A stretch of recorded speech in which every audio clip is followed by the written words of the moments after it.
안녕하세요. 홍성수입니다. 오늘 내용 시작하기 전에 지난 영상에 대한 댓글을 한번 언급하고 지나가야 될 것 같아요.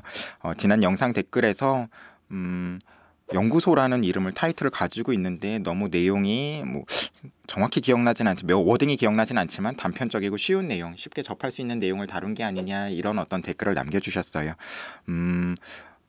저희 이제 이 영상의 컨셉이 사실은 이제 아직 어떤 입시에 대한 정보 같은 것들이 많이 없는 분들에게 좀 쉽게 다가가고자 하는 어떤 그런 의도를 가지고 있기 때문에 사실은 앞으로도 좀 그런 내용 위주로 다뤄질 것 같고요. 다만 어떤 조금 더 좀 심화된 아니면 고도화된 이런 정보를 요구하시는 분들이 있다라는 것들은 저희도 충분히 알고 있습니다. 그래서 이제 계속돼서 이제 진행될 어떤 대학별 영상이라든지 아니면 수시 정시 온라인 설명회라든지 이런 설명회를 통해 가지고 이런 어떤 영상들을 통해서 좀 원하시는 정보 같은 것들 그때그때 또 얻으실 수 있기를 바랄게요. 저희가 이제 그렇게 댓글 같은 것들 남겨주시면 그런 것들을 좀 그냥 마음 아프다고 하고 그냥 넘어가거나 이러지 않고 조금 적극적으로 좀 반영하거나 이런 것들을 할 수 있는 것들을 최대한 해보려고 할 테니까 적극적으로 의견 같은 것들 많이 남겨주시면 좋겠습니다. 오늘도 어쨌든 그래서 쉽고 간단한 내용으로 준비했어요. 어떤 내용이냐면 2019학년도에 학생부의 기재 요령, 그러니까 그런 것들을 이제 교육부에서 발표해가지고 각 일선 교육청이라든지 학교 선생님들께 배부를 합니다. 그 어떤 2019학년도에 학생부 기재 요령이 재작년에 비해서 바뀐 내용들이 있는데 그런 것들을 좀 헷갈려 하시는 분들이 있는 것 같아요. 이게 지금 나한테도 해당하는 건가? 내가 지금 고3인데 지금 나한테도 해당하는 건가? 라는 것들에 대해서 헷갈려 하시는 부분들이 있기 때문에 어떤 게 나한테 해당하고 어떤 게 나한테 해당하지 않는 건지 이런 것들을 좀 구분해서 알려드리려고 합니다.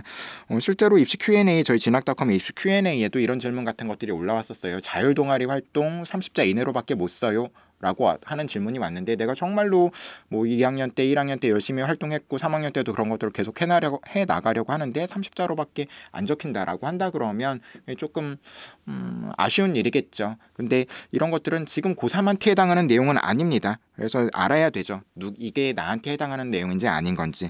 2019학년도 학생부 기재 요령에서 좀 크게 이슈가 되는 사항들을 정리했던 거고요. 그 중에서 조금 더 이슈가 되는 내용은 어떤 거냐면 자율동아리 활동을 학년당 1개만 기재할 수 있게끔 한다라는 거죠. 지금은 2개를 자율동아리를 2개를 하면 2개의 내용이 다 적히고 3개를 하면 3개 내용이 다 적히는데 한 학년당 1개밖에 기재를 할 수가 없다. 그리고 또 그 동아리 설명 역시도 30자 이내로밖에 할 수가 없다라는 내용이 있었고 또 하나 어떤 좀 크게 이슈가 되는 내용 중에 하나는 수상 경력을 모두 기재는 가능하지만 학생부의 기재는 가능하지만 상급 학교 그러니까 대학이겠죠. 고등학교에게는 대학에 제공하는 수상 경력의 개수는 학기당 1개로 제한이 된다라는 것들이 좀 이슈가 되는 어떤 조금 관심사가 되는 어떤 항목들인 것 같아요. 근데 그것은 지금 고2, 고3이랑은 상관이 없는 얘기입니다. 지금 고1 학생들한테만 해당이 되는 내용이에요. 따라서 고2, 고3 학생들은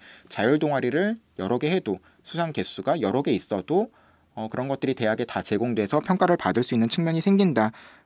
그러니까 나와는 상관없는 이야기다라는 거죠. 그런 것들이 이것뿐만이 아니라 또 있습니다. 진로 희망 사항에 진로 희망과 희망 입력하는 란이 없어진다라든지 아니면 교과 학습 발달 사항에 방과후 학교가 미기재가 된다라든지 이런 것들은 모두 다 고1한테만 해당되는 내용이에요. 그럼 이 2019학년도 학생부 기재 요령의 변경 사항이 모두 다 고1한테만 해당되느냐?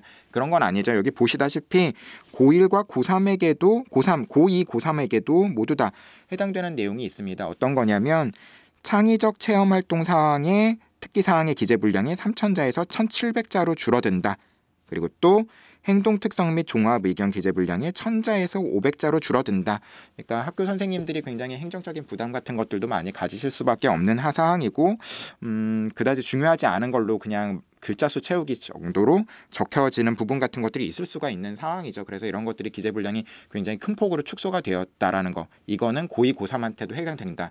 그러니까 어쩌면 이번 학기가 끝나고 나서 학생부를 띄워보셨을 때 창체 활동 특기사항 기재 분량이 내가 지금 고2고 고1 때도 정말 열심히 했고 고2 때도 정말 열심히 했는데 작년에 비해서 적힌 내용이 별로 없는 것 같아 라고 했을 때 그거는 내가 뭐 한 활동에 의미가 없어서라든지 아니면 선생님이 나를 좋게 평가하지 않아서라든지 이런 것들이 아니라 이런 기재분량에 제한이 생겼기 때문에 어쩔 수 없이 일어난 현상이다라는 것들로 고2, 고3 학생들은 받아들였으면 좋겠어요.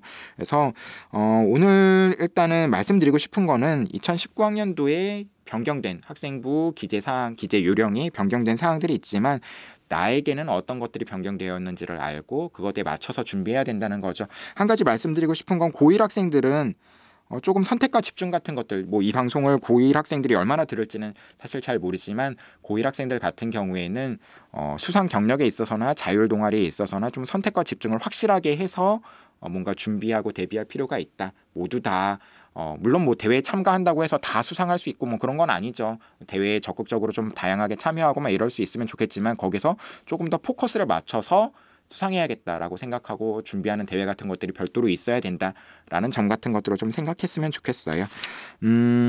오늘은 2019학년도 학생부 기재 요령에 대해서 간단하게 또 말씀드렸고요. 다음 주에도 또 간단한 주제를 가지고 인사드리도록 하겠습니다. 그럼 마무리할게요. 안녕.